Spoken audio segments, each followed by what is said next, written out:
I don't remember the specific moment, but we were like, I felt confident that there wasn't going to be a problem anymore. We needed to see it get broken, and Fractal had told me like through a Discord message in 2022 that he was going to intentionally break it. I was like, do it, break it. Yeah, I think you're gonna give like Chris Forrest and all those guys a heart attack. Saying to not stream things. I think having it in some kind of auditorium might be something in the future.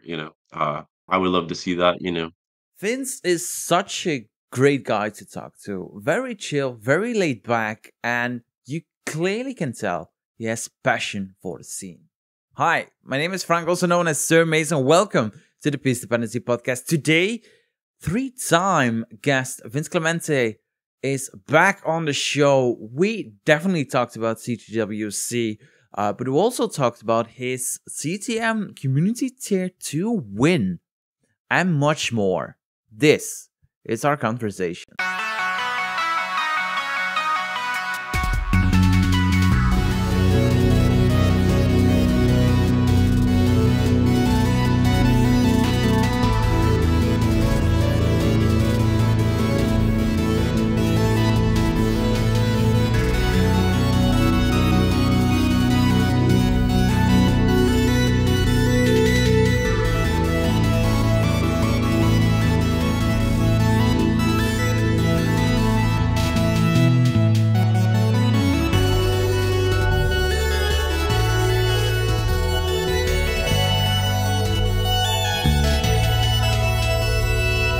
Vince, welcome to the Peace Dependency Podcast. Thank you so much for doing this. And three-time guest now on PDP, all-time records. Oh my God. It's truly an honor, I like to make world records happen, so. I mean, I'm looking forward to the fourth call, I'm very certain that there will be a fourth call because it's always nice to chat with the organizer of the World Championship. But before we go to CTWC, and there's a lot to discuss for CTWC, I want to go back and go to April of 2023. CTM Community Tier 2. Finally, you won a tournament.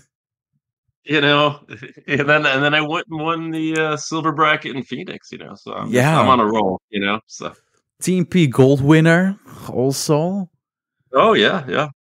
So I made it up to I think I was in Division 3 once in CTL, and now I'm with the non-pros. So non-pro silver at the moment. But how was it? Like we talked about, that you didn't want to win a match during CTWC because you were the main organizer and you wouldn't want to waste a spot during round 2. But now it's the online play. You can finally play free and win tournaments. Yeah, I don't feel, as the organizer, it's weird to, win a match in your own event, right?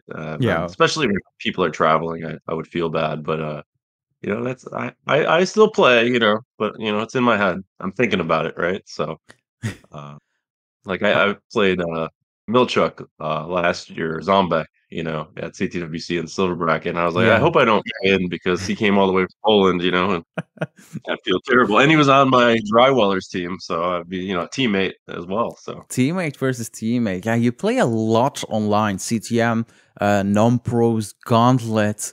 Is it still something fun to do to play online? Yeah, I like playing online. I mean, it's for me, all the other tournaments that are happening, I get to actually play in and win. I don't feel bad. Yeah. So is it? I like them all. It does when I do CTM. It does turn out that I usually play somebody in Asia. I don't know how the odds are like that, but it's always tough to schedule then. Time to play. So I mean, I haven't played the last 2 or 3 months just because of CTWC and all that. So I'm looking forward to playing again here soon. So there's like a 3 or 4 month period that you don't play online because CTWC is happening and stuff needs to be organized. Yeah. So I mean, it's just setting up a match, setting up a time. Matches are sometimes an hour. Yeah. Especially in the TNP, you have to play the person twice, and then I don't know. I just take a break off. I think breaks are always nice, right? You know, Yeah, moderation, right? Yeah. So, uh, I think but I like that's playing. for the You know? best.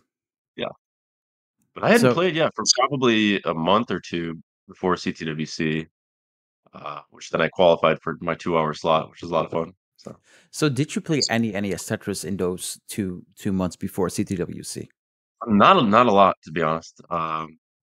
Just too busy working on CTWC or Yeah, talking meetings, whatever. Yeah, so I think it's it's a good. lot. Yeah. Yeah. So your two victory came it as a surprise for you because you were C13 in that tournament. Yeah, I think I just had a good run. I forget who I beat in the end there, but they're definitely a better player than I am. Was it Doodle? No, not Doodle. Doodle? I forget. Um, I looked it up, but I failed to take notes on that. I do know who you beat in TMP when you won gold. Like you defeated King, you defeated Alp, Luke, and Ronkley, and those are not easy names. Like it's hard out there in middle tier of NES Tetris. I mean, Kingsman's not very good. Let's be honest. I mean, he'll whip my ass. That's for sure. But I'm in the lower tier of NES Tetris. Like, I feel like the top tier is very, very tight and very competitive. But also, every different tier in NES Tetris is very competitive. Oh yeah. I mean, I remember I was in Division 5 in CTL, and Blue Scooty was in my division, and now he's top 8 player. So I was like, Yeah, yeah. I think it was right when he was starting to play, and he started in Division 5, and just I don't know, it's so destroyed me. So. it's so fun to see those players coming from the lower ranks and fighting their way up to Division 2, Division 1, Masters Challengers. And then you're Oh like, yeah. I played them like 1.5 years ago and they were just as good as I am. So what happened to them? What did they do or what did I do wrong? Well, you're next, Frank. I haven't played in I haven't played in 2023. I think I played one match and that was also my online retirement match. And then I haven't played any etc since. I've been Oh busy. man. Busy with moving houses, doing a podcast, Benelux stuff and all that. So probably not a lot of NES Tetris for me this year. Well, there's another year coming up here soon, so maybe next year. Just I'm gonna practice rolling in secret and then shock everyone. You get like whatever, an alternate account or whatever. Nah, I don't like alts. Take the fun out of the game. Let me destroy them on my own name. Yeah, there you go. So last time we spoke was 2021. We were still at the end of the pandemic. The first regional live events were happening. We had one in South Carolina, North Carolina, I believe, where Bidwell was hosted. It was the first one after the pandemic. That year, CTWC was still online. But then in 2022, the first CTWC back. When did you know that we could go back to Portland for the real life CTWC? Well, I mean, I think because we're running a worldwide tournament, right? And then there's international players, so I think it's always like the pandemic happened, right? And it was like, all right, we're out of the pandemic, maybe we're not, type thing. I was just worried about people, spending money on tickets. If we announced too early that we were going to do it, and without knowing if there was going to be like a resurgence and cancellation of events again. So, Yeah.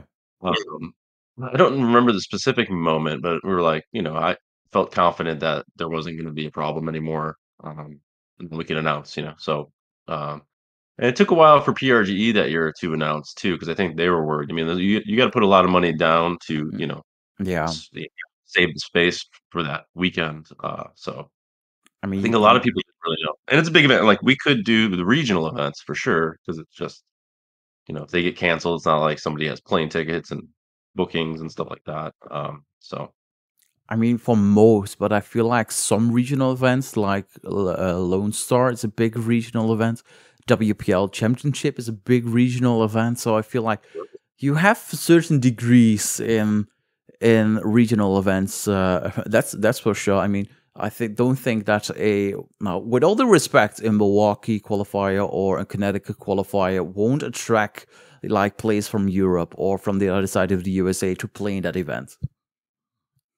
True, yeah. I mean, they're open to everyone. They're regional events, but if you want to come from Norway, like Sydnev did to Waco or whatever, you can. So Yeah. Yeah, that's the fun thing, and meet up with your Tetris friends, mhm. except I for think CTWC. I like the regional events because I get more, time to talk with everyone that's there. It's not 500 people; it's 30 people. So Yeah. for me, it's a little more laid back, fun, less stressful, obviously. So Do you organize all regional events that you attend, or have you attended a regional event where you weren't part of the organizing team? I'm like pretty much always on the team for sure, organizing it, and then I help with all the other regionals that I don't attend, to varying degrees of just graphic support or OBS scenes and stuff like Yeah. that, and posting social media stuff, things like that. Yeah, everyone I attend, I'm there to work, so.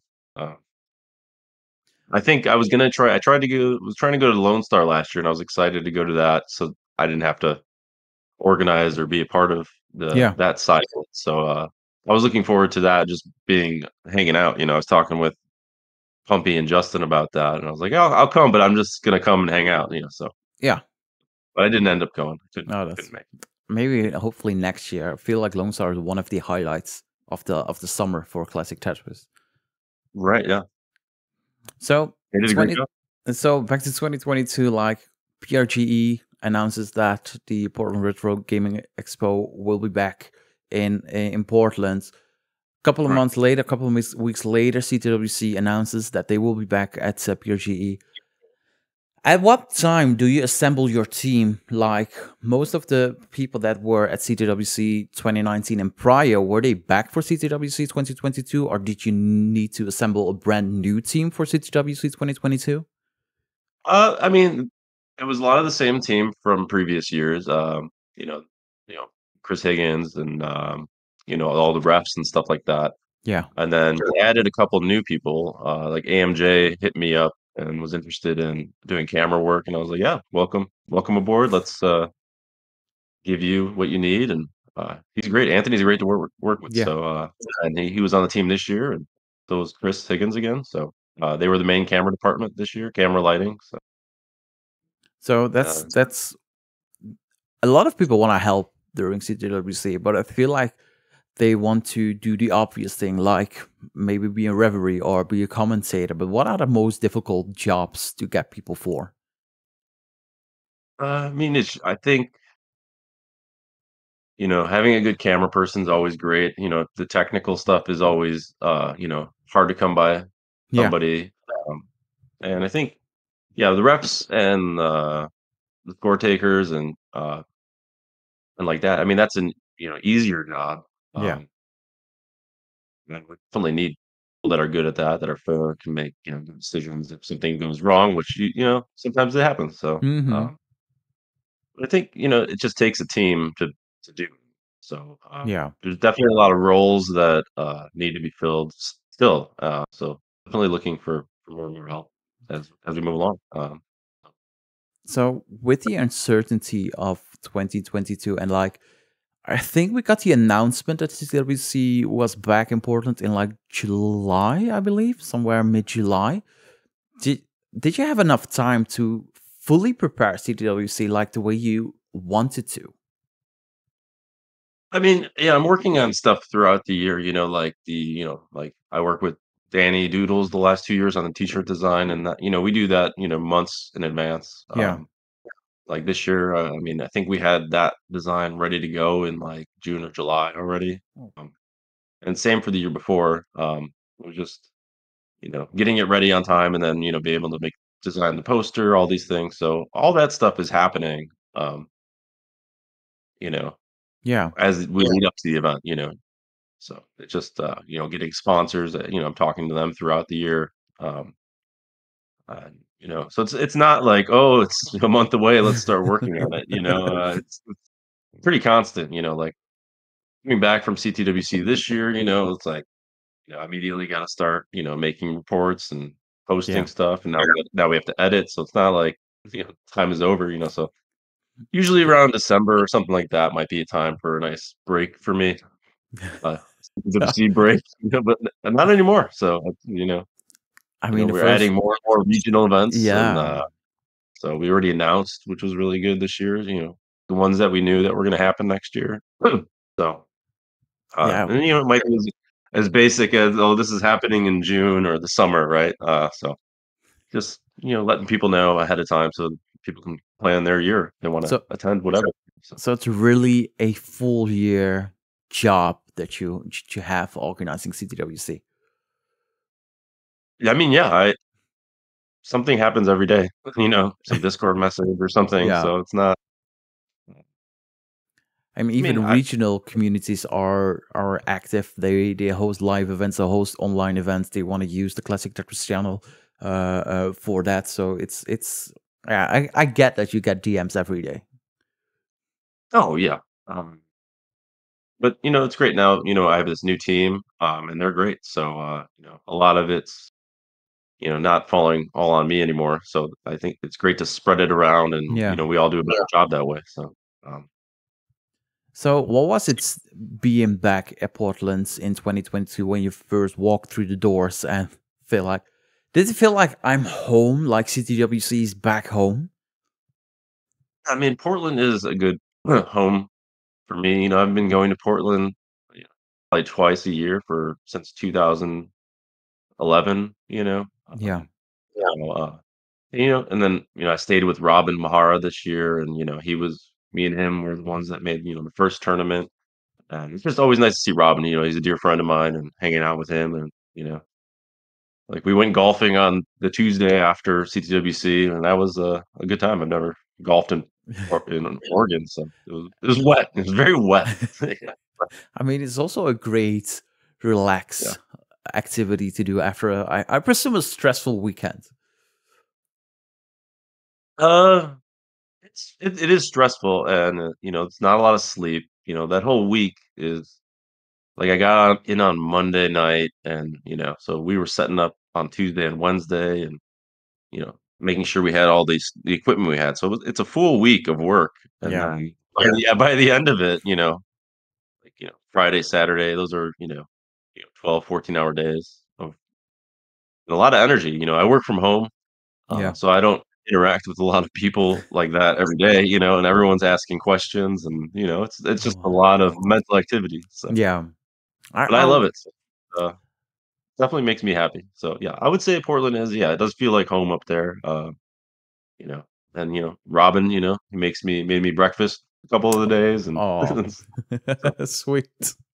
yeah. So it's like, so this is like we've never been back. Like, did you get a different venue, like a different room, during the expo compare for 2022 compared to 2019? I felt like you got the same room as 2018. Was that right? Right, yeah. So in 2019, we were in a separate room, which was different than any previous year. But after that year, it was packed in that room. Like you couldn't get in, you couldn't get out. Yeah, N- Additional people were like watching through the door. So it seemed like we needed more back to what we used to have. So back on the show floor is nice.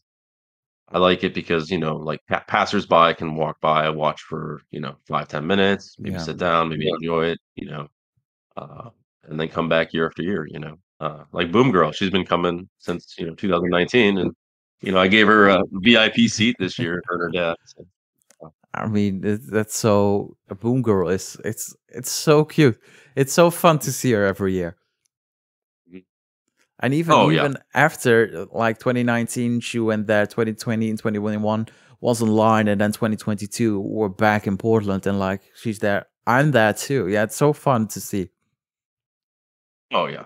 So, yeah, I mean, Portland in the main hall like that, I like it. They take good care of us up there, so, Yeah.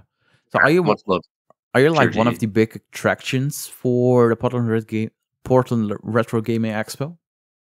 Yeah, we're billed as, like, the, marquee event of the expo, Oh, so, nice. uh, They did have a big blockbuster world championship thing there this year as well. I mean, we were bigger, obviously. So, I saw in the CTWC Discord that we needed to hijack that Blockbuster World Championship and that one of the Tetris players should win that event. oh yeah, I think they had like a Bomberman event over there, and I was talking with some of the players. I was like, we got to make a team and go over there, and and rep, in our jerseys, you know. So 2022 was the last year of an uncapped era of CTWC. This year we have the level 39 line cap. Did you feel like that rule change was necessary? I felt like it was necessary in 2022 to do a line cap, but also I felt like, um, as much as there was line caps already with 39 kill screen and everything like that happening with the Yeah. online tournaments. Um, the main event is seen by a lot of other people. Not necessarily the super CTWC or classic Tetris fans. So I felt like we needed to see it get broken, and Fractal had told me like through a Discord message in 2022 that he was going to intentionally break it. I was like, do it, break it. We need to see it get broken so we could fix it. It was Yeah. like usually you want to see problems before they're a problem and fix it ahead of time. But I was like, the world needs to see this and why. So that double 2.2 whatever million game was like I was like, all right, there we go. We have the evidence now.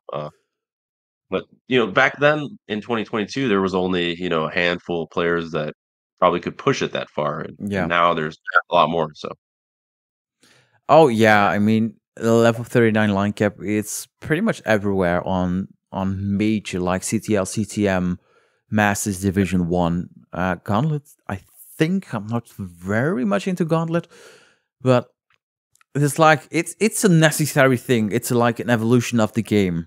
And we got to prepare for double kill screen action and see how far we can take that in the future. I mean, it's fun because there's the caps there, and I haven't seen a lot of action on double kill screen. So I don't even know if it's possible. So it's more Yeah. like level 29 for a DAS player, right? Can't get can't get the pieces to the left or to the right. Yeah. That's what's Also, it's fun to watch. Level 29 play because it's just DAS 19 is what they're playing. pretty much, pretty Yeah. much. It's. I mean, fastest master is a great example. Like you start at 19, we play till 39, and it feels like a regular Tetris match, like time wise. It's the same as starting on 18 for a desk player and go all the way to 29. Yeah, it's not like a half hour watching somebody line Yeah, out, right? yeah. Scaling, all fun stuff. Yeah. Were you scared that they were intentionally lining out and see how far they can reach? In Eric and Fractal, they were just using the rule set to their advantage. I mean, there was nothing wrong with what they were doing. Um, No, but if you get Taking too the risk close when they needed to, scores, like yeah. like, "Oh, let's get to level 80 and get 100,000 point Tetris," right? Uh, I mean, I think it's fair when both players are in the game and like at the same amount of points, like 2.2, what they were. It's okay, but I feel like if you're 500,000 points ahead, maybe we should call it a day. right, yeah, yeah. Maybe, yeah. Not if you could play forever, right? So True. I've seen scores of 300,000, 400,000 points, getting won by a roller because they can play on 29 speed and a tapper and display can't. true, yeah. I mean, you see It, that online all the time, when the roller versus, high level hyper tapper or DAS yeah, player, it's just like, "Oh, I'm gonna play to it level 32 and I win." it's still surreal, like that we needed to modify the game. Like the vanilla game wasn't enough. We finally broke the game. Game's broken, yeah. I mean, thinking back 2019, we see Joseph max out for the first time in a match, right? Yeah, And now if you don't max out, it's like you're not good, so I mean, 2021 was the first year that a max out was a cutoff score. Like 2 max outs was the cutoff score. We had a high 900K score as a cutoff for 2020, but 2021 and even 2022, 2023. You need to get max outs if you want to play in the gold bracket. Yeah, I mean, you have to. I mean, it's standard, right? I think the top 8 this year. I was like, I think there's only 1 or 2 matches or games where a player didn't max out, right? Of all the top 8, so pretty wild. It's crazy. Like they can play and get a max out every game if they want. Like Sidnev's qualifying run this year. Oh yeah. Everyone was up in arms about like, what happens if there's a tie? Oh my God, what are they gonna do? I wasn't really worried about it. So, well, it's gonna happen eventually. Same with the qualifying rules. People, what you got to change the rules. Number of max outs is a problem, right? I don't think so just yet. So it does divide the community. Like after CTWC, we saw on the Discords that there was a big debate if a max out was a valid score to reach, or should we go higher or uncapped, or whatever should be the qualifying procedure for next year. I don't think the number of max outs is wrong just yet. It's look at the seeds in the tournament over time. It's proven to be correct. Like Dog this year was a 10th seed in the top 8. That was the lowest seed in the top 8. Like look at last year, it was Eric and Fractal were the number 1 and 2 seeds, and Dog and Andy were the 3 and 4 seeds, and that's how they placed, right? So it's. I think it's just boring for top level players to just max out after max out, right? Um, but I think what the qualifying does, you have those 2 hours and you have it in the space where you're going to be competing. It's actually easier to like warm up to the space, and I think as a top player, the top players, it should be easy for them to get the number 1, number 2 seed. So and then it's also really good for everyone else that wants to try and play, like even myself, right? I can't get a max out, but if I got a max out in those 2 hours, I would, like Grand Designs did this year, got a second max out. I mean, what a stage awesome to get your second max out. Right. And even, even like players that, 500, 600, 700K players, they still have their 2 hours, and it's, maybe a bucket list thing to try and compete in CTWC. Or something like that. So then we have, silver bracket, stuff like that. Maybe bronze bracket. Maybe, the coveted, pewter or wood bracket next year, Yeah. So it's the way that we're playing the actual, the game the way it's supposed to be played, right? So is that still the goal to have that at the end of the day? It's the Classic Tetris World Championship, not the Classic Tetris Modified Championship. Yeah, I like unmodified, right? What was the big reason to change up the qualifying procedures? Like we had you could have in 2019 and prior, you had a line that you needed to stand in, and then you had to play one game. And if you topped out, you need to get to the end of the line, and then you could also rent a 1 hour rental station.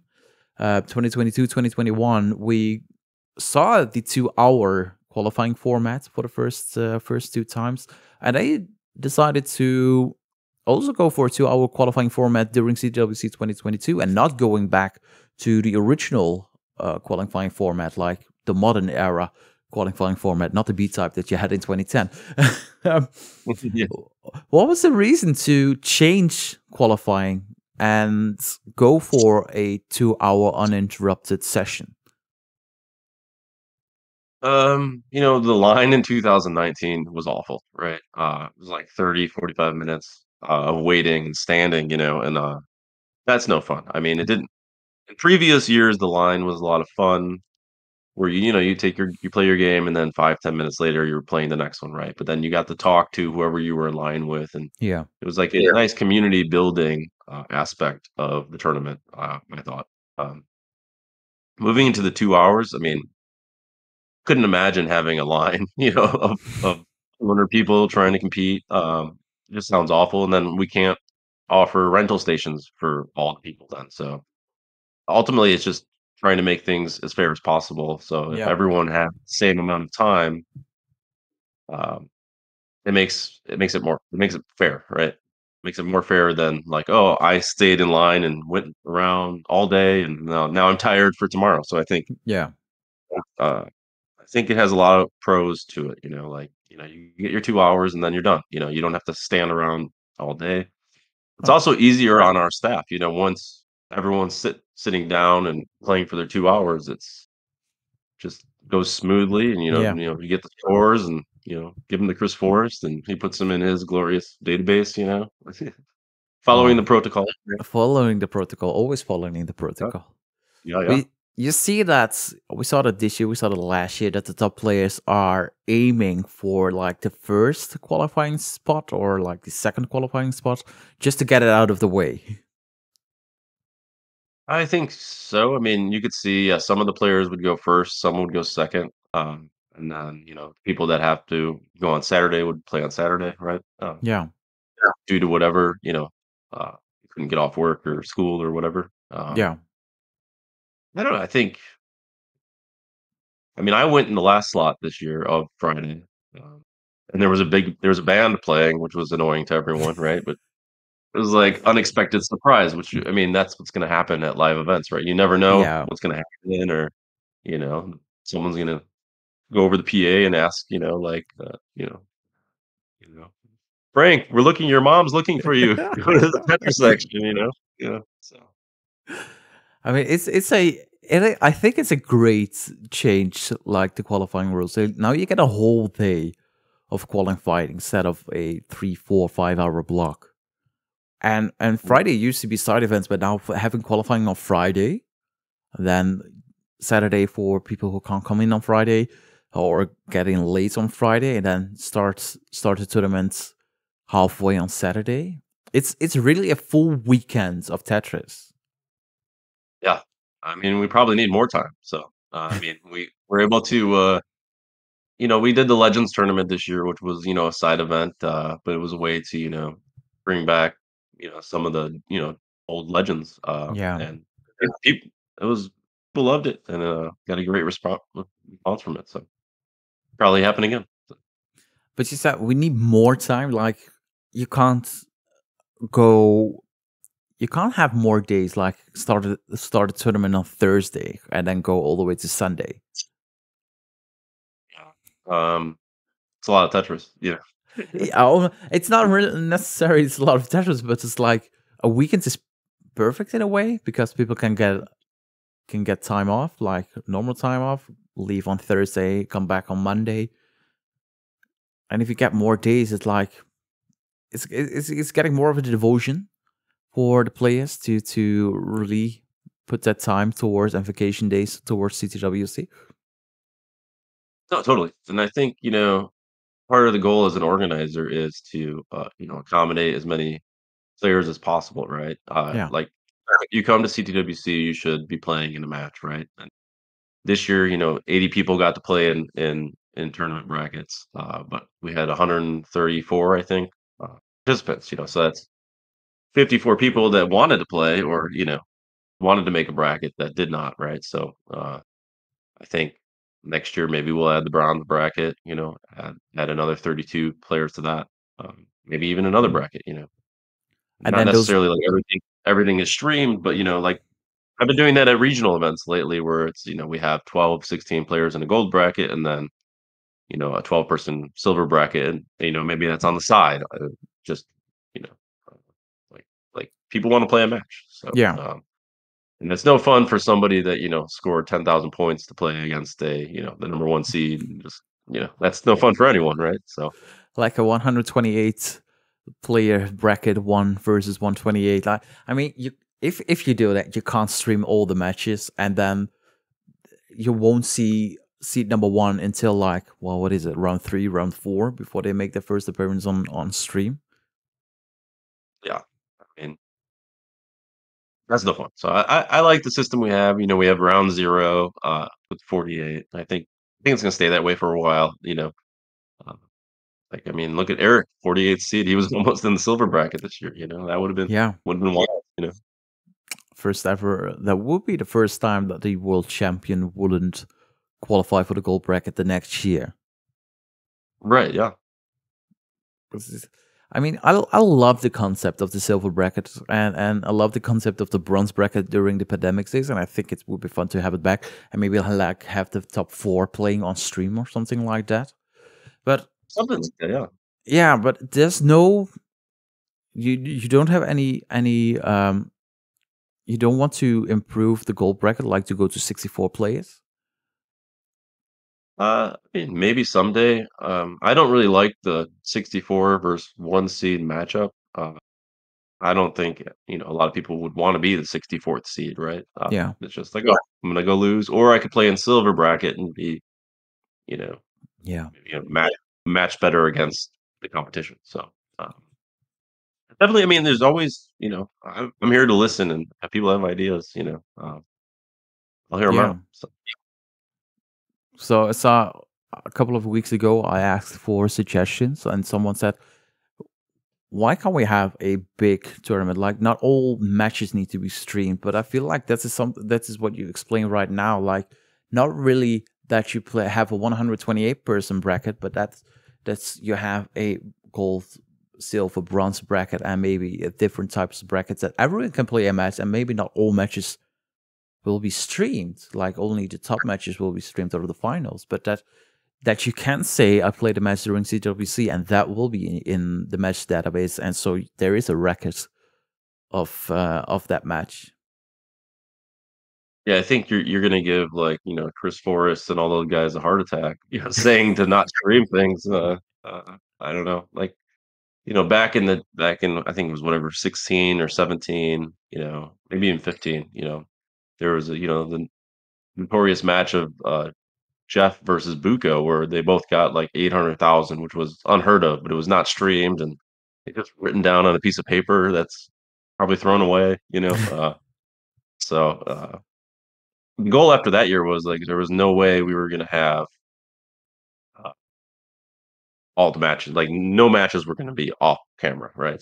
Yeah, So we added the side station that year, and, so I think moving forward, I wouldn't wanna do a Browns bracket unless, we could stream it, and I think, yeah, it's about having more and more staff, available, which, as the community grows, so does the staff, yeah, and there's more people that wanna get involved, so it's not like back in 2010 when I was setting up the first event, and it was like, I just asked friends of mine to help do it, but a lot of them didn't play Nintendo or know how to even set a Nintendo up, so it was just, and now there's, no shortness of people that know how to get the Tetris game to work, right? yeah. So, A "Why lot is of it blinking?" You know? and if I mean, if you ask a question, you get an answer within seconds during CTWC. Yeah. Someone knows the answer. Oh, yeah. But So, yeah. I feel like it now comes to my head. You don't have to stream everything, but if you record like the bronze bracket, for example, or lower tier brackets, you can always edit them down and put them on YouTube. So there is a recording of the match, but not necessarily. I mean, how many classic Tetris tournaments do you want to open up during a during a weekend? I think there's if you like 20 that I have, so, so let's fill them up, yeah. I mean, it could be. We had like 7 or 8 during the top 8 for all the various different languages broadcasts, but like it's sometimes it's a lot to keep track of who is playing where and all that. Definitely. I mean, that's why you gotta get the squad stream up, and yeah, That was a check in great where you feature. want. Yeah. Yeah, No, well, it works well for us, but yeah, adding more and more channels, yeah, like live, something, yeah. takes a lot of personnel, so I think, and also hoping that the Wi-Fi for at the convention is good enough to support all those channels. oh, yeah, I mean, this year, we have to pay for internet, and conventions like to, take advantage of you, so it was, we had 2 wired internet things, and that cost $1,900 for the weekend, so Oh it's just wow. and that's cheap for a convention, you know, Yeah. some of them charge, you know, $10,000 for a wired internet that has I think it was, like, guaranteed 4 megabytes a second upload or whatever, which is not a lot, so, But is but it there works. Yeah. is there a backup? Like if the stream goes down, is there just a local recording? Oh, yeah, we're recording, no, I don't think there was any stream issues reported this year. I mean, we did have it go on and off a couple times at night. I don't know if that was a computer issue or what, but you could hear the Discord or the OBS noise, bling bling or whatever. And I was like, oh, down for a second, but we talked Yeah. to the internet people that night, and they seemed to fix it the next day. Could just be, we were streaming for 12 hours straight. The computer was Yeah. tired or whatever, stuff. But yeah, like other conventions, when you see that, we're getting the slideshowy Wi-Fi situation, like they have big cement walls, and who knows if they have like internet blockers up or whatever. Oh yeah. I mean, we can't be paying $1,900 just to have a stream. So if that happens, it might just be like we just record it and show it later, right? Oh yeah. Rather than frustrate everyone on Twitch, right? It's difficult to try to think of everything. Like you need to think of everything, and especially when in 2022 when you got back for the first time in 3 years, is it hard to think of everything? Like, haven't I forgot anything? I mean, you're gonna forget something, right? I'm sure I forgot a bunch of things this year. There's always like, some things show up late, Yeah. oh, it came in on Monday morning, and now what are we gonna do with it, Um, but, it's just having backups and plans or, getting there early Monday, Tuesday, setting it up, practicing. This year we were at, Sarah Sparkle's house. She was Yeah. nice enough to, let us, set up and take over her living room. So, we plug it all in, see if it's working, and then like, "Oh, we gotta go to Best Buy or whatever, get another cord or this cord sucks," type thing. Oh yeah.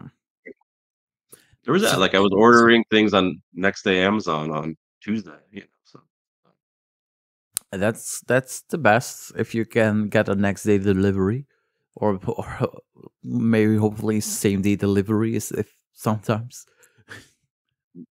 right, yeah, I mean, and I think it's just as you can't always have the time to set up days in advance for regional events, right? So it's just kind of like, I hope everything's in this bag. I think it is, it was last time, but you get there. There's always like a trip to Walmart or something like that. Usually Yeah. in there, oh, we need a 50-foot HDMI cable. We don't have one, so Yeah. buy another one. So it's like, Is organizing regional event, is that like, don't want to downplay it, but is it like a week's work? Like you start a week prior, or is it longer than that? I mean, with the team that as we expand, like Chris Bidwell does a lot in the Midwest, and then like, I'm out here on the West Coast, and me and Steve DeLuca and Barrett are over here doing a lot of them. And then Barrett and Steve go to a lot of the Midwest ones, and then there's various other teams, like Blank and his garage and Eric and all them over there. They do a great job too. So I think it's just as the community grows, we're getting better and better at regional events. Yeah. And it's not just like one person running it anymore, right? So there's like a couple team members there, and players are always good at volunteering, doing score taking, Yeah. but it's kind of like Steve DeLuca has a lot of band roadie experience, so it's kind of that, like showing up into town with your equipment and hoping it all works when you set it up. So Oh yeah. Just let's do it, and let's fix it if it needs to be fixed. yeah, and it works out in our favor too at going to like these retro gaming conventions, right? Yeah.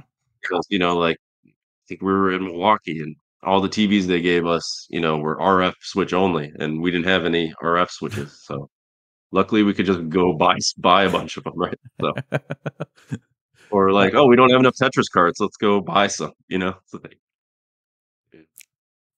It will be difficult task for us in Nepal region if we want to organize an NTSC tournament and we don't have enough NTSC cartridges. It's like not like we can buy them on the shelf because you got a Nepal one.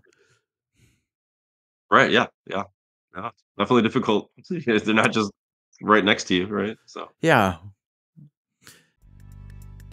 We will return to the conversation, but first, we moved home from YouTube. We are now on the Classic Tetris Monthly YouTube channel where all our episodes will be available at full length. Join the Classic Tetris Monthly Discord server. Go to ctm.gg/discord to join the server and participate in one of our monthly tournaments and join the biggest Classic Tetris Discord server. If you have a suggestion we need to have on the next Piece Dependency podcast, let us know through the socials or on the Discord. Piece Dependency Podcast is also available on Spotify, iTunes, Google Podcasts, or your favorite podcast app. There is also a Piece Dependency YouTube channel. On this channel, you'll see podcast highlights, mini documentaries, and other NES Tetris related topic videos. You can follow us on the socials at Piece Dependency, and we are active on Twitter, Facebook, and Instagram. Now, let's go back to the conversation. So, CTWC 2022 was the last one with the original long bars, like Adam Cornelius, Trey Harrison. That was their final CTWC. They announced that they would be stepping down and retire from CTWC. When was it that you heard that they wanted to step down? I don't really know if I'm allowed to talk about it, but yeah, it was earlier in the year, uh, and then I had formed a new team like earlier in the year, and we were talking about it. Uh, so yeah, with Pumpy Heart, Bidwell, Kingsman, and Sharky, I chose them to be part of the main team, and it's been great working with them. So Yeah. yeah, so I think everyone's excited. I mean, I'll tell you first, we're changing the name on Discord from Longbars to the All Bars team, like All-Star team, because it takes more than just long bars to make the event work. So, Yeah. or to have a fun game of Tetris, right? If you just had all long bars, it would be pretty boring. Yeah. I mean, you need all the other pieces too. They need to fit. Yeah. So, but was it like you saw it coming? You know, I mean, of course, yeah. So, So now you're the sole owner of CTWC. You're the main organizer of CTWC. Is it sad to see them away and do different things? I mean, of course. I mean, they were a big part of why we're here. So, you know, life moves, and things change all the time. So it's just, I think it's just embracing the change for the future, and seeing where and how far we can push it. I had a vision forever to do this year round, right? Yeah. Year round regional events, and now with the team and other organizers around the world. Like I can't go to Japan and run an event there. There's no money for that, right? I would be broke real fast if I was at every event. So, we're Yeah. lucky with this community that there is organizers willing to put their time in, run local events, run big tournaments in, Europe or Singapore and Australia and stuff like that. So, Yeah. uh, So did you know instantly which members of the community you wanted on the new team? uh, yeah, I mean, it was all four of those guys, and the extension of like DeLuca, Barrett, Yobi, Chris Higgins. Everyone is very passionate about this, and Yeah. uh, it's not about how much money is being made. There's not a lot of money in classic Tetris, right? So uh, I think, yeah, I mean, I think when you put the people that are passionate about it in the front, it just I'm excited to see what's going to happen. Really Yeah. am. So when did Yeah, you we have got lots of ideas that are happening, so, I look forward to new team members, for so what are a few of the ideas that you want for the new team? I mean, we're making, more online content, obviously, with, King and Bird Show. on Monday and Fridays, and Yeah. we're adding more regional events. We're teaming up with the Smash Brothers community with the Genesis event in February. So we're excited to join them and partner with them and hopefully do more events with them and their team because Yeah. us in the Smash community are probably the biggest lovers of CRTs out there. I mean, we had a phone call with them and they're like, where's your guys' stockpiles of CRTs? And Smash Brothers, like, they like bigger TVs because they, have multiple people playing on the same TV, where we Yeah. like, the 13-inch ones are perfectly fine, right? So We don't so have. it's a good partnership. Yeah.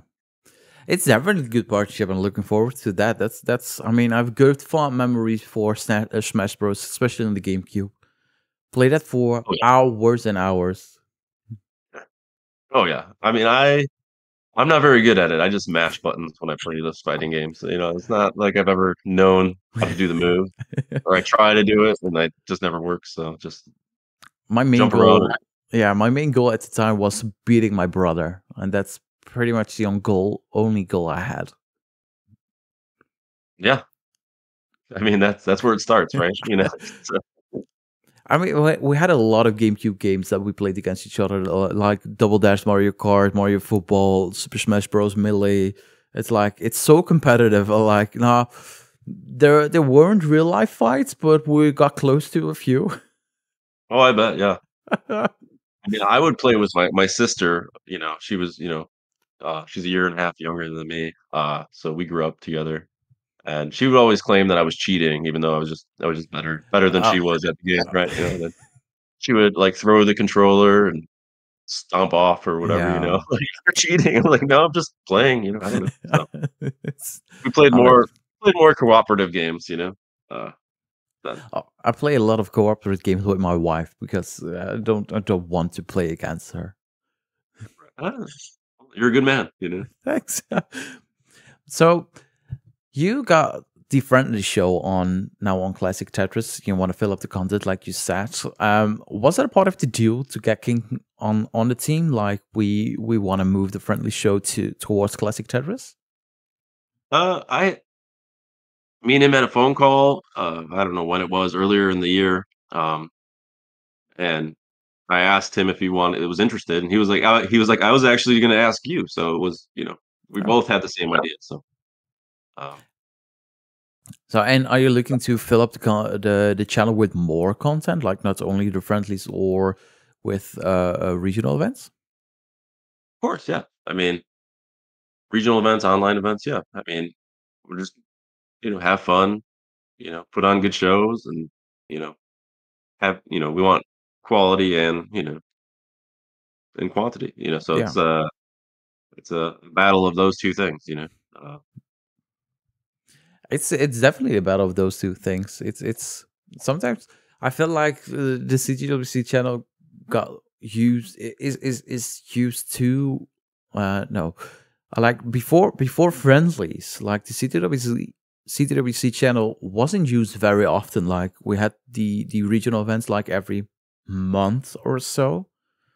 But getting now the classic Tetris pop up now with the Tetris Effect World Championship again, the reruns of CTWC, and with the friendly shows, you get more and more action to watch your channel. And it's still the biggest classic Tetris channel there is in the community. mhm. Yeah, I mean, yeah, I mean, there's a lot of followers on there, so we get good numbers, and uh, yeah, I think it's about doing more and more stuff that is good. So, Yeah, uh, and we're on the right path. So, uh, and then more and more regionals. Like last year we had 20 some regionals. It's like like yeah, every other week. Some weekends there's like three of them, right? So that gets hectic, but it's like all right, all right, we have the one in Connecticut now. The one in Norway is going to start in an hour. Like so. yeah. So A lot we of got to get Tetris happening. moderators. Yeah, just making sure the right people have the mod and editor role and can do what they need to. So Yeah, yeah. That will definitely come in handy for the Benelux Cup later this month. yeah, yeah, yeah. Well, I'm looking forward to it. probably the last online tournament for the Benelux, but I can't tell you more than that. Oh, all right. Secret. Secret, secret. One of the other changes that we saw with CTWC 2023 was not really tree vision. We saw Nestrischamps and the partnership with Joby. How did that start? I mean, I've always been talking to Yobi about Nestrischamps, and trying to, get it to work on my end, and then we kind of, Yobi's great to work with because he can, change things like on the spot. I'm like, oh, here's this idea. Can we do this? Can we do that? And he has, the Tetris's rate, or not the rate, but the deficit of Tetrises, like Yeah. 3.27, whatever. Uh, and he's just, very innovative and a very happy man. I loved hanging out with him in Portland, and I can't wait to see him again. Like, we went out, me and him and his wife went out for Mexican food, and they don't have Mexican food in Singapore, so Oh. it was uh, it was something very exciting for them. And they were like, "What is this? What is that?" I was like, "Oh, it's like a sandwich." So, I saw it but only yeah, on pictures and video, but never in real life. I think they had it before, but it was just like, that they were like, "Let's go out for Mexican." I was like, "Okay, let's go out for Mexican." Well, what Um, was it Yobi, difficult yeah, to Yobi sponsor? Yeah, Nobody's great to work with, and then we set it up for Phoenix, was kinda like the dry run, doing, it without Yobi in person there, so we had set it up, over a course of, like, a month where, he made me buy all these things and, Raspberry Pi, and we were updating it, and, the time difference is pretty wild between Singapore and the West Coast, so yeah. it was like, I had to wake up at 7 a.m. one day in Phoenix, and it was, like, his 11 p.m. Oh wow. Like, the show, yeah, like, but he was going to bed after that, so we set it all up, and then, like, the event didn't start till, like, 3 p.m. that day, so I just went back home and slept, right, so I'll have Yobi on the show in mid like March, I think March.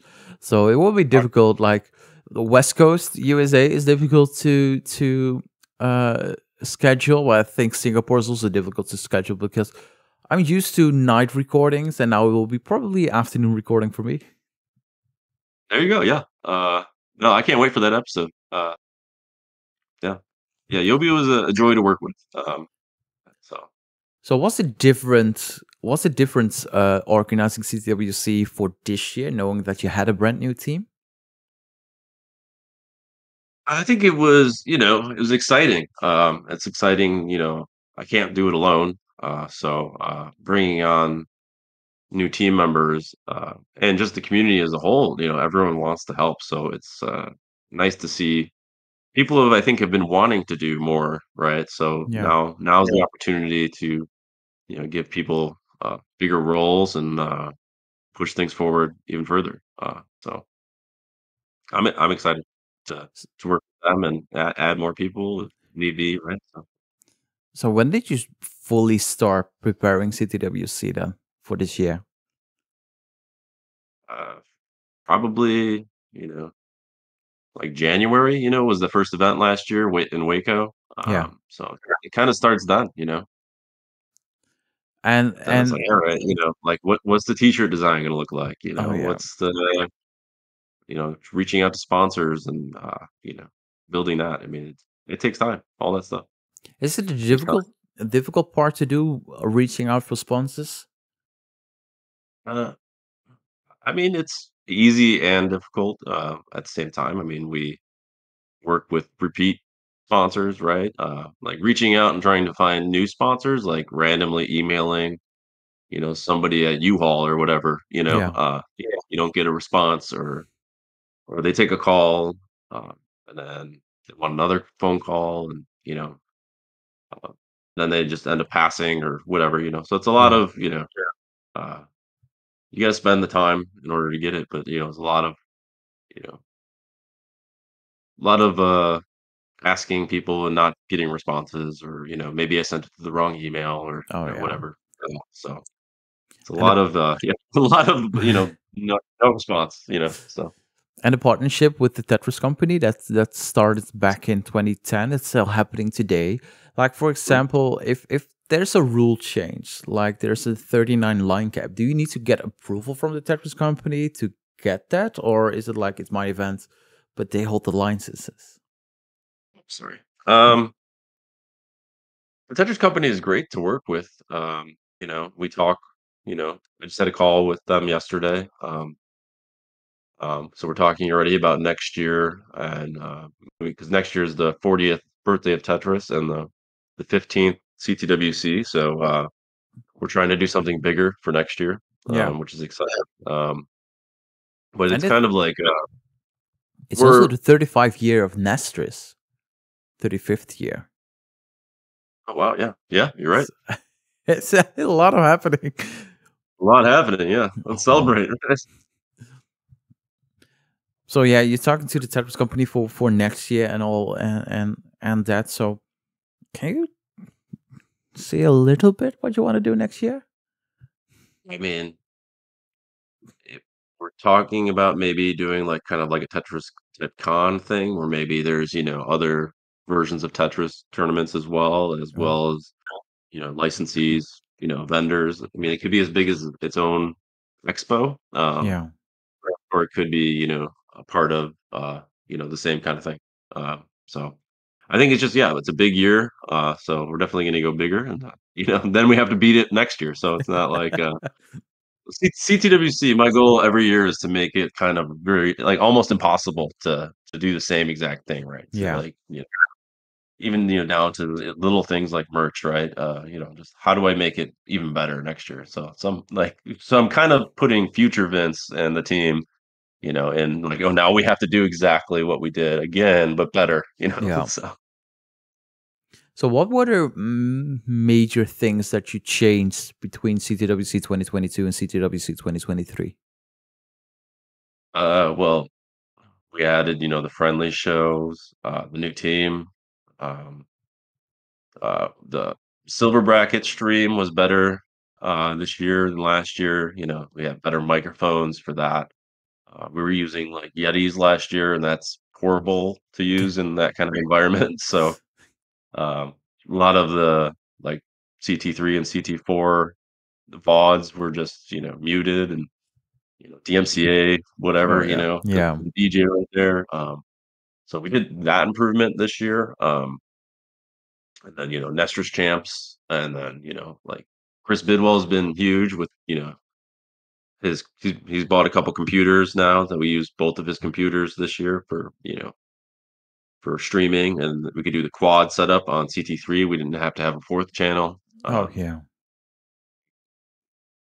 And so that just makes it, we don't have to staff another channel, right? So, but yeah, maybe next year with the bronze bracket, we'll have to. So, just like, so maybe that'll be the one of the improvements for next year would be, adding a bronze bracket, or at least adding 48 to the silver bracket or yeah, something, or additional 32 for a bronze.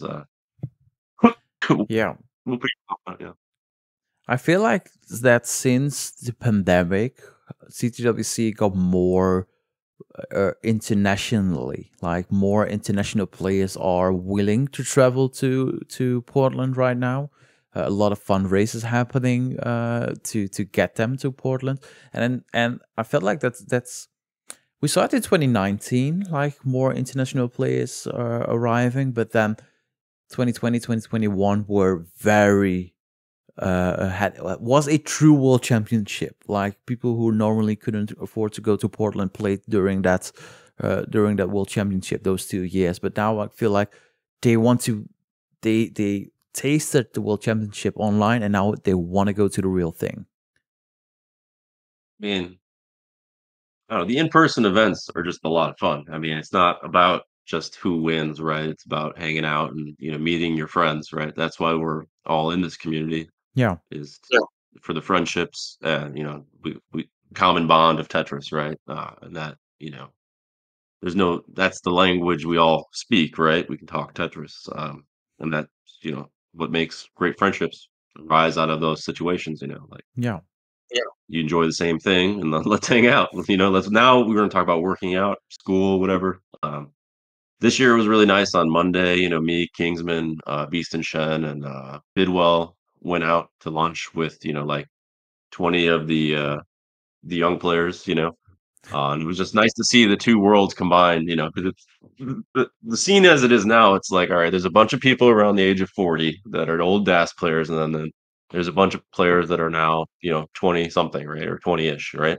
Yeah. So it's like the 20-year gap, and then in the middle, there's not a lot of 30-year-olds, right? Like there is a lot. So it's to me, it's Yeah. been fun since the pandemic happened, and you know the online scene went crazy, and it gave people something to do, something to talk about, right? A place to Yeah. go. And made all the players got better and better, and it's been like 4 years now, right? Since then almost. So Yeah. I've got to see a lot of these young guys grow up, and that's a lot of fun. Like I was talking with Sodium Overdose, right, at the lunch, and I was like, "Well, why don't I see you on voice chat anymore?" And like I was like, when he went to the South Carolina one, he was like talking to I think it was Coffee he was playing, right? Yeah. And that one, it was the same thing as he would do online. He was doing it in person, And It's I was like, "Why don't you do that anymore?" He's like, Vince, that's yeah." He's like, "We're more mature now. We're mature, Let's see it." So, yeah, that made me laugh. I mean, it is a lot of people are going to college or starting colleges or Yeah, finishing up high school, start their jobs. It's like it's a whole scene. Like you see people growing not only in the game but also in life. yeah, yeah. People, getting married, finding relationships out of it, and yeah, just it's a wonderful thing to see. Yeah. Yeah. S- Like, s- s- I always thought it was a huge thing back in 2010, 2011, 2012, but, saying it over and over again, finally is now pretty true. It's crazy to see the growth, how where it's come Yeah. from. Like, personally, I affected, something in a lot of people's worlds, right? 5,000 people that really enjoy the scene, right? Or whatever it is. So Yeah. I mean, and it's fun that the original Boom with the XT Water movie, and then Mhm.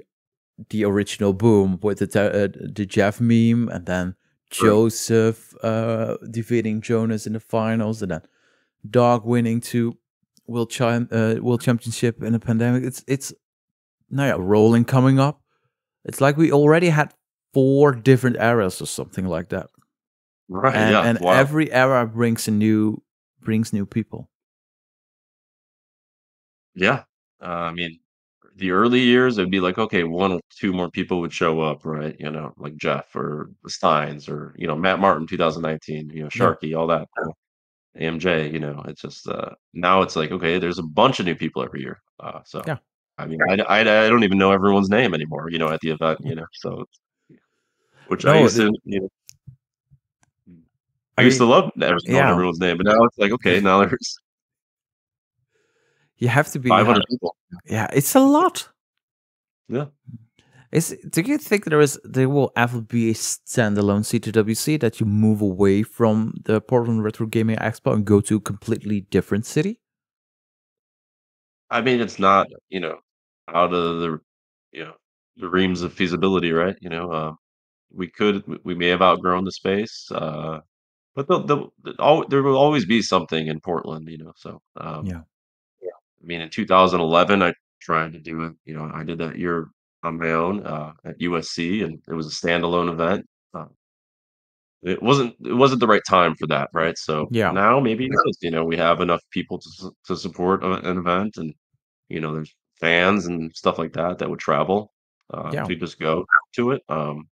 We didn't have that in 2011. I mean, the movie had just been released, like, right after the tournament happened that year, Oh yeah, well, so there wasn't really a marketing for the event, no, like, unless you read it in the newspaper, it was, like, in the LA Times, right, the next yeah. day, 2010, but, yeah.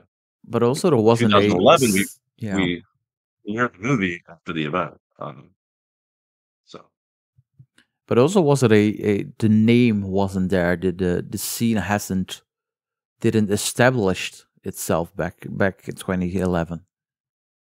Right, yeah. It So was just everybody wanted to do it again, and they're like, "Vince, are you gonna run the event again?" I was like, "I guess so, let's do it," but I including the feel, Tetris company. I mean, they yeah, wanted it to happen again, so I was like, "Alright." but I feel like you could rent a like 1,000 place theater and play the matches on stage and Yeah, have an entry fee and all that, and still probably would fill up 3/4 to completely sell out that place on right, yeah. Championship Sunday. I think, having it in some kind of auditorium might be, something in the future, I would love to see that, The 2011 one was a beautiful theater, and, I think we might be ready for that. If not now, very soon, so. But will be a difficult decision to leave Portland, like after they did for the CTWC? Of course, I mean, we'll always do something there, so, I don't know when this change will happen, so, yeah, I think, Portland's always gonna be a home for sure, for Yeah. some kind of thing, if not the world championship, some kind of major event, so, um, I think, yeah, like, having it at a big esports stadium or something like that would be, the next big step for CTWC, I think, it might be time or could be soon.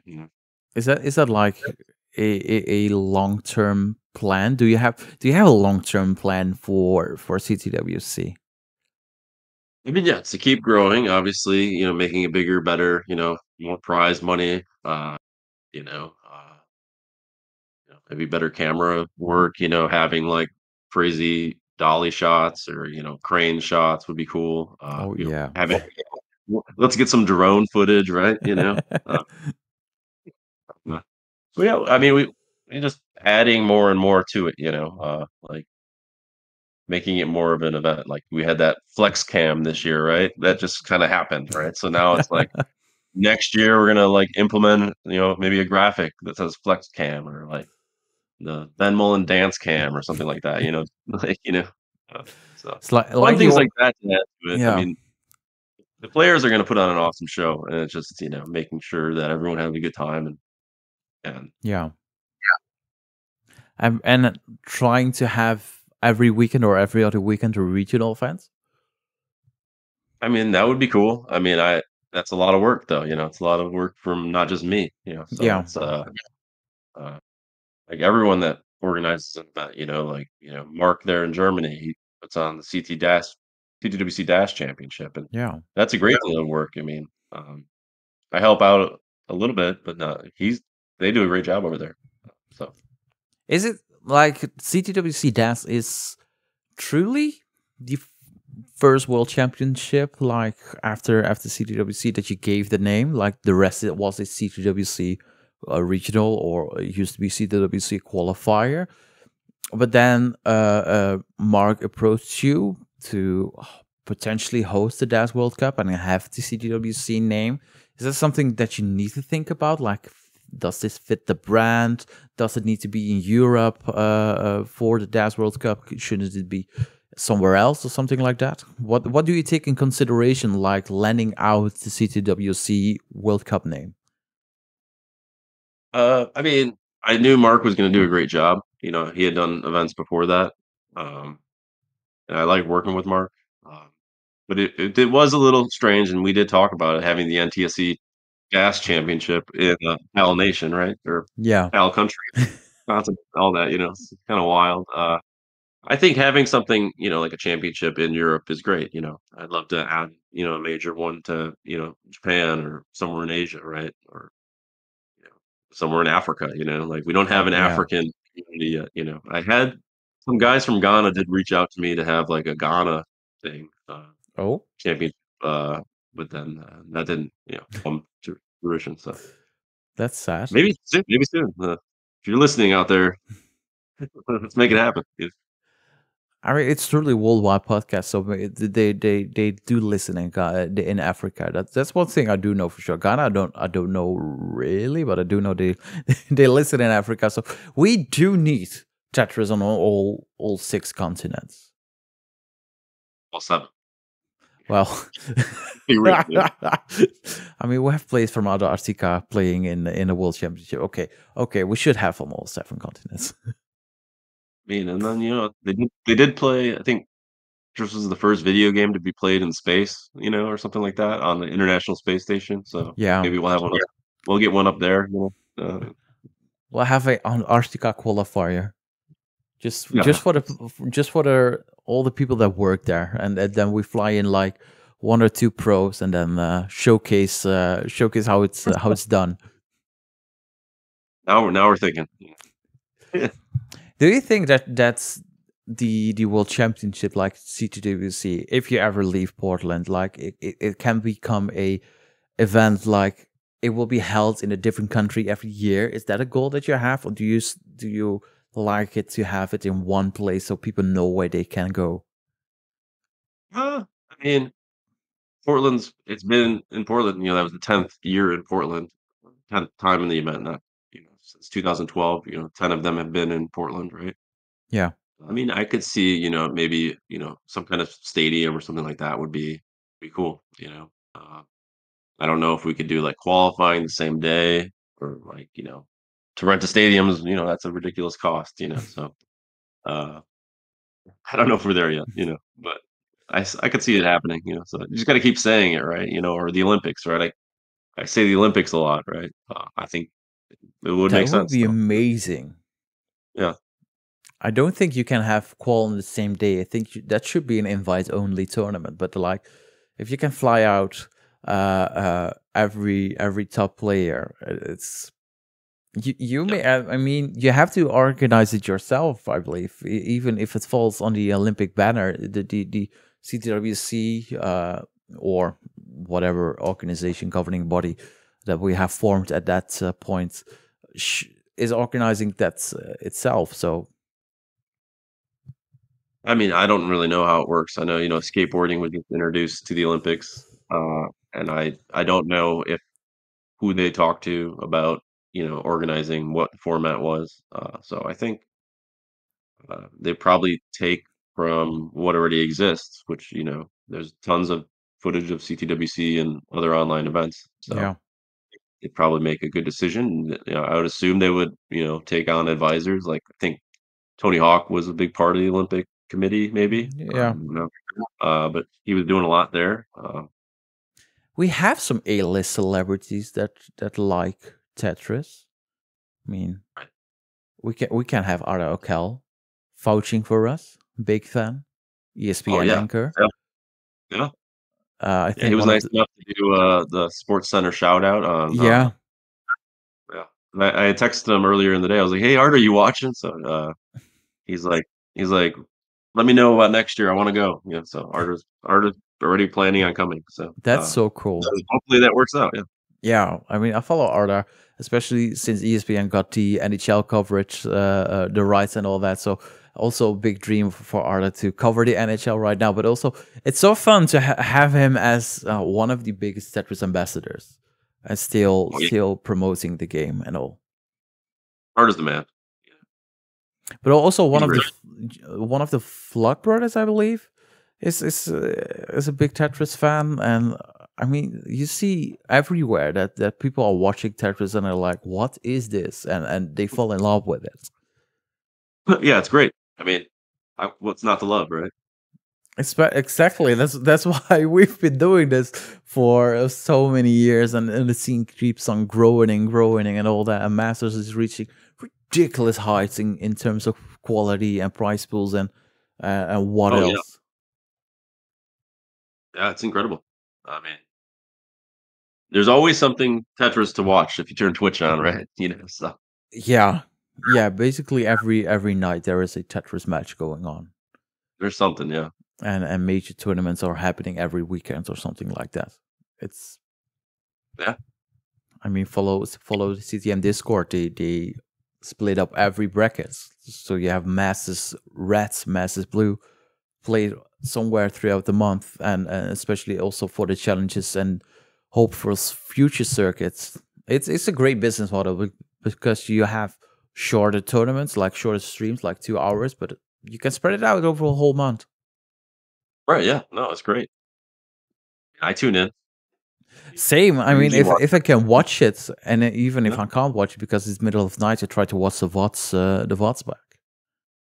yeah, yeah. No, absolutely. Yeah. No, I'm always watching something usually. I'll have it on if I'm working, my other screen or Yeah. whatever. Yeah.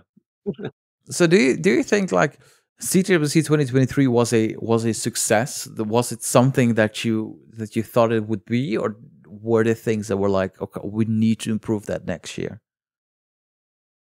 Definitely, we had a meeting, we were having weekly meetings. We talked last week and like kind of did like a debriefing meeting of like what we can improve on. So, and what, we can make better. But overall, I mean, I think everyone had a great time. It was a big success.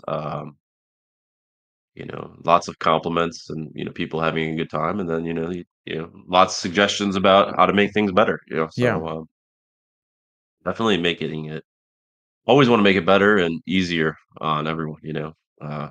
So especially the it's a staff. hard, yeah. Like if you say you have 12, 14-hour work days, it's a lot.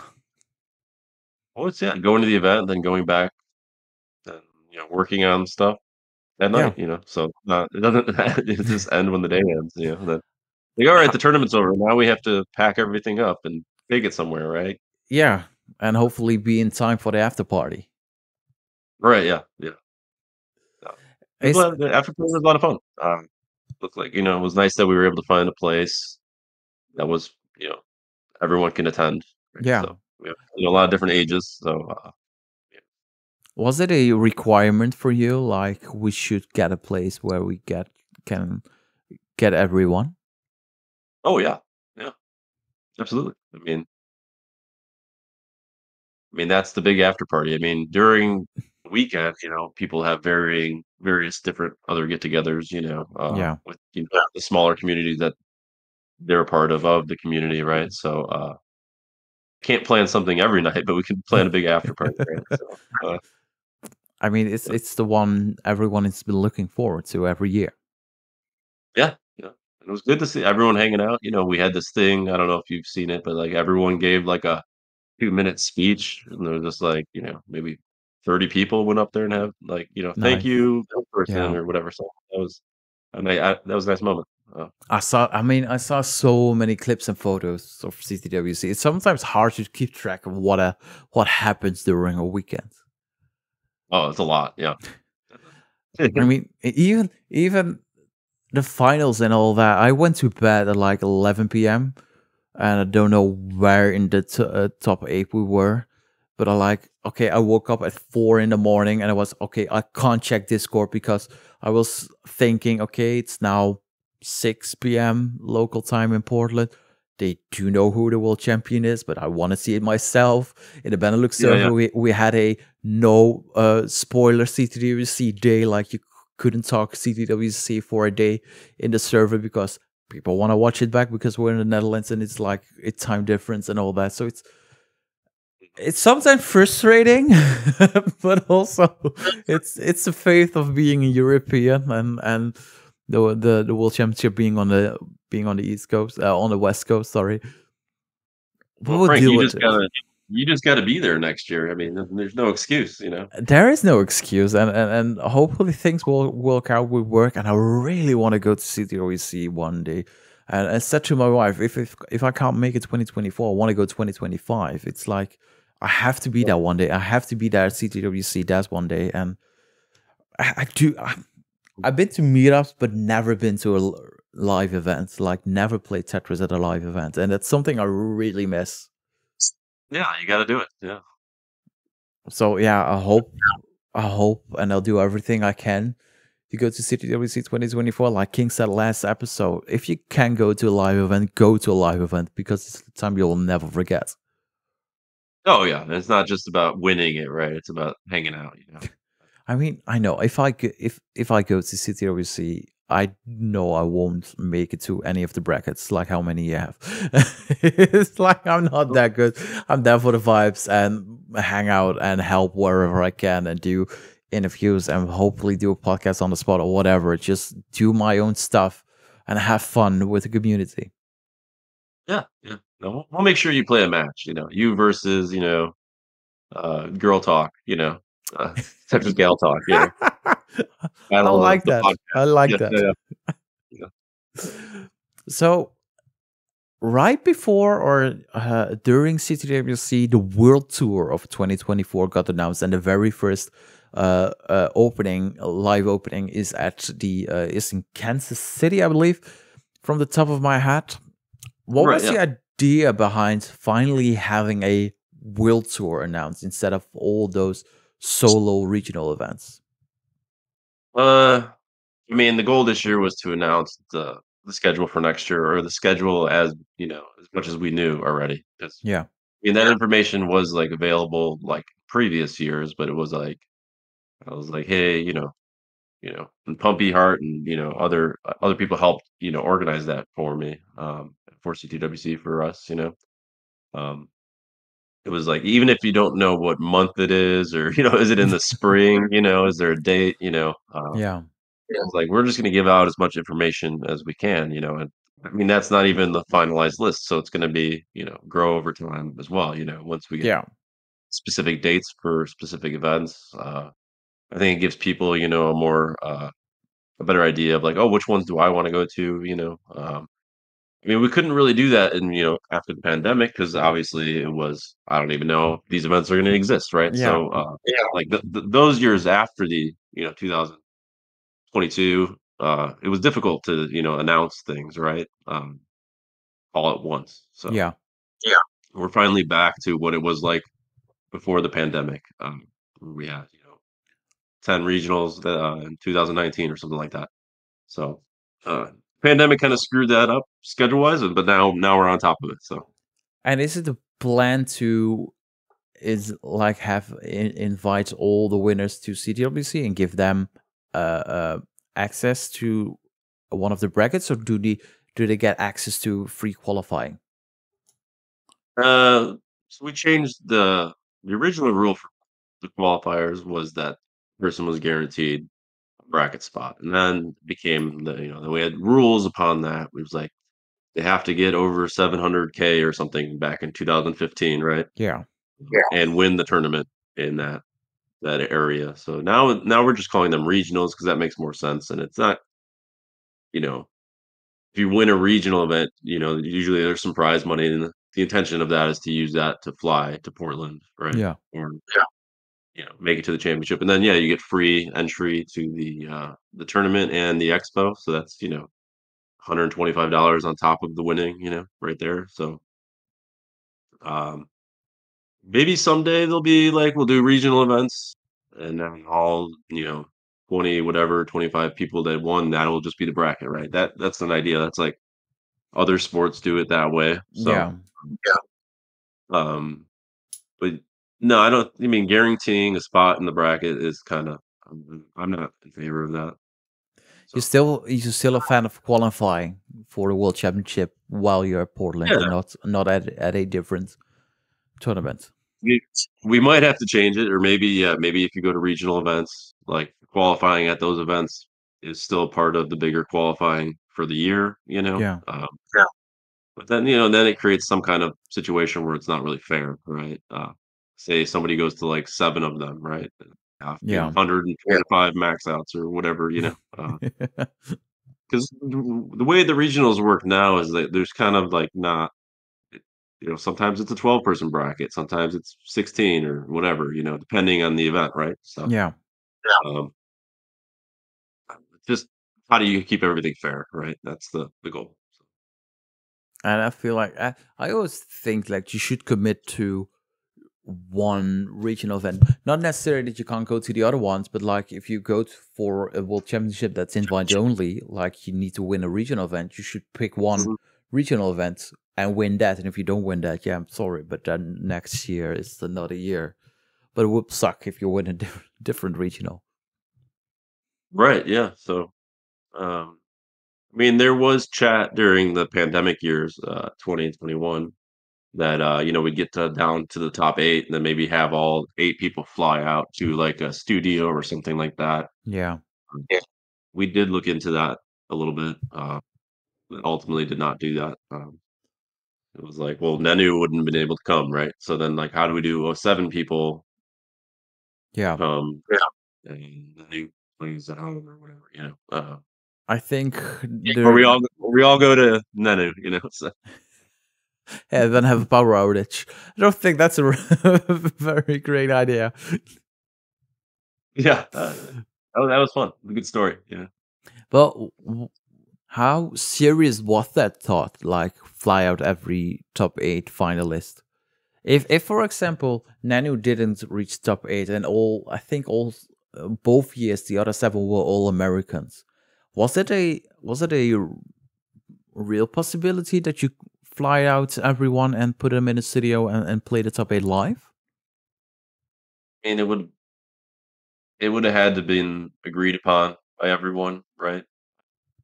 Yeah, It would have been, if one person said no of the players, right, we would have to say no, right? Or force it, which I don't think it was ever going to happen, but it was like a fun thing to talk about, right? So, but maybe, now that, maybe we could do something like that in the future, um,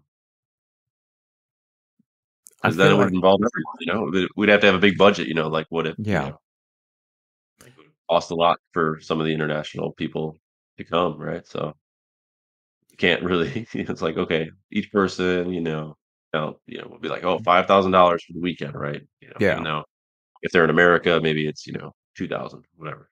So But still, like I said, now CTWC a lot more international players are going. Like there are fundraisers, like they organize themselves. Dan V and SV and Haps, Shadow, someone. Sorry, mhm. they hosted a UK fundraiser so that team UK could go to CTWC, and they are actively trying to go to CTWC. They might not have the funds for it, but like the CTWC, like the classic Tetris community, is generous enough to have all the best players to CTWC if they really want to.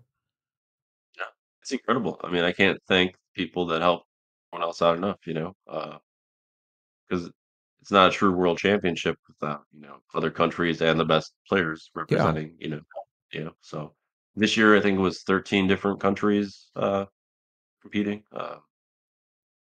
So I mean that was great. I yeah. mean, it's great to see, you know, I always say, people ask me, "Who do you want to win, Vince?" And I'm like, "Oh, just somebody international, please. Like, get this trophy out of here." We So, got very close this year. yeah, yeah, Very close. yeah, yeah. But So it was great. Yeah, I mean, it would be nice to have the CTWC trophy in the Netherlands in the Benelux community. yeah, yeah. There you go. Yeah. So, Well, we'll see. Maybe next year. I mean, I feel like every year it feels like the Europeans are getting stronger and stronger, and one day we'll defeat the Americans, or they will defeat the Americans, and I will cheer them on. I'm looking forward to it. I mean, the international players. I mean, it's more expensive for them to get out, and they're Yeah, dealing with the time change. So there's a whole lot going on more for them than an American, like, West Coast person, right? That's not the especially same West time. Coast. Yeah, but I yeah, I don't know. feel Like, like I've it's a I've gone to Europe and, it yeah. takes days to acclimate, right? So I think it's easier going back in time, like mhm. if it like Portland is it's now time of recording is like now what is it 2-3 p.m. so it's easy to go back in time to go forwards in time. I think you can stay awake longer than you need to go to bed earlier, True, yeah. but definitely do take.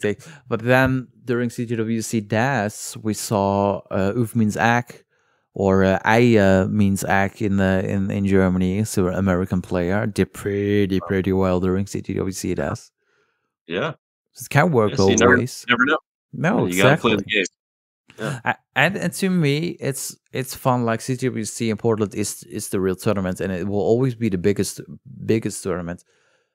And it will be dominated by rollers for the coming for the near future until we get another discovery of a brand new playstyle. But it's so fun that for CTWC Dash you see a lot of different names being the best at Dash, playing and competing there.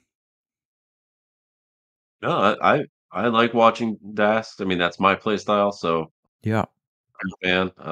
It is amazing to see, the pieces fly around, on 29 and, you know, so, I mean, I'm all for all of it, so, but yeah.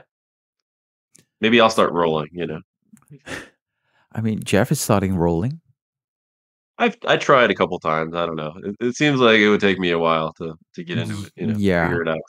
Yeah, and the stories that I've heard from players that are on the podcast is wild. Like so much time and dedication goes towards rolling that I'm like, I don't even wanna start doing it. Let me Yeah. do my thing, you do your thing, and I'll enjoy it and cheer from the sideline and make content about it. I mean, I'm happy that I finally learned how to consistently quick tap, so, Yes. like So how's the 1.1 grind going? uh I mean, fine. I don't know. I haven't played in a while, but I don't I just still play with, the regular card. So Yeah. 999, the best I can do. So I think No. I think I've gotten 2 extra Tetrises on after I maxed out in Yeah. one of the games. So it's like, 1.06 or something. I don't know. So you haven't switched to Tetris Gym yet?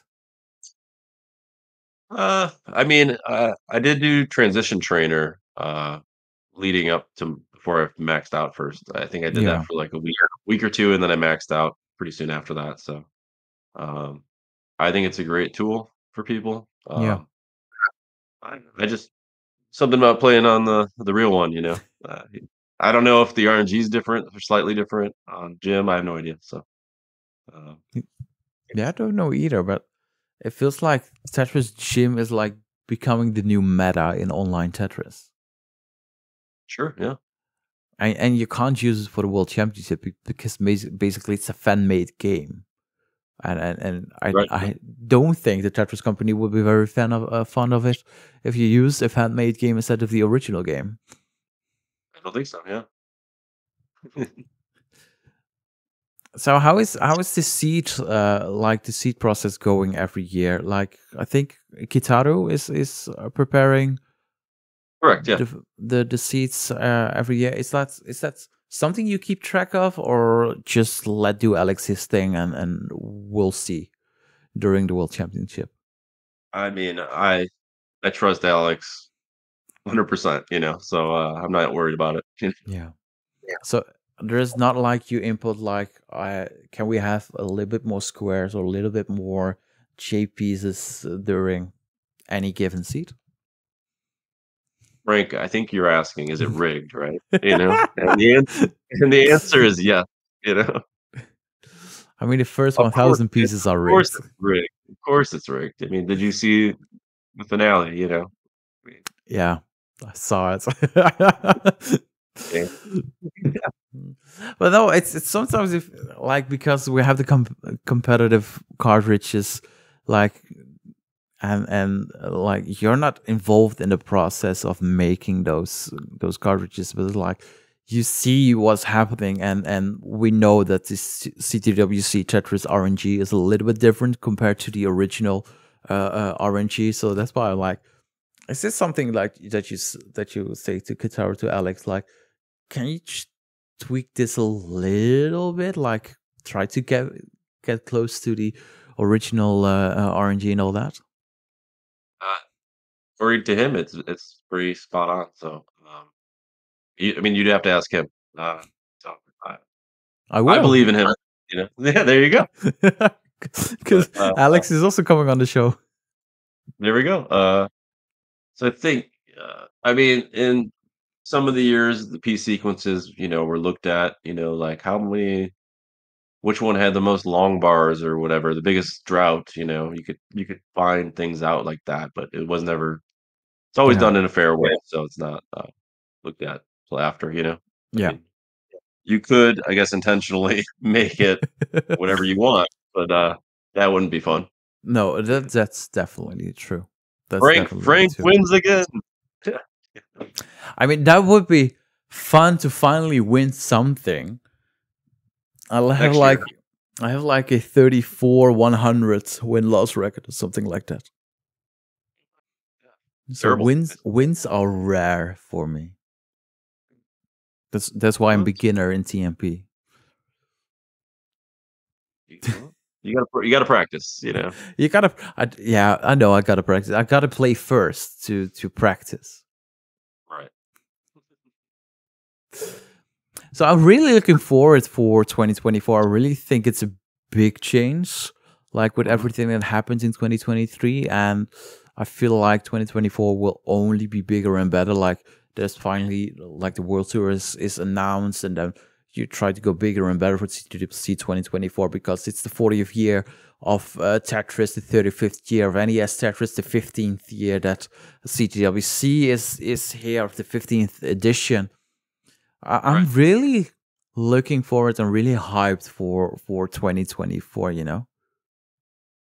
too. I mean, I'm excited to see, all the regional events are getting better and better. There's more and more staff, more people able to, commentate, more people able to run streams, more events in different countries. Yeah, And like Hyperkin has helped out a lot by sending, systems to, Poland, Turkey, um, to CTWC, to Germany. yeah. I mean, I know it's hard for people over there to get NTSC stuff, so it's just we're all helping each other, so it's a beautiful thing, So It's definitely, I think, is one of the best aspects to our community. mhm. Yeah, you don't have to be a top tier player to be a part of it. No, We're all in this together. yeah, Like even you doing the podcast, it's part of the whole thing. yeah, yeah. But also, there's a lot.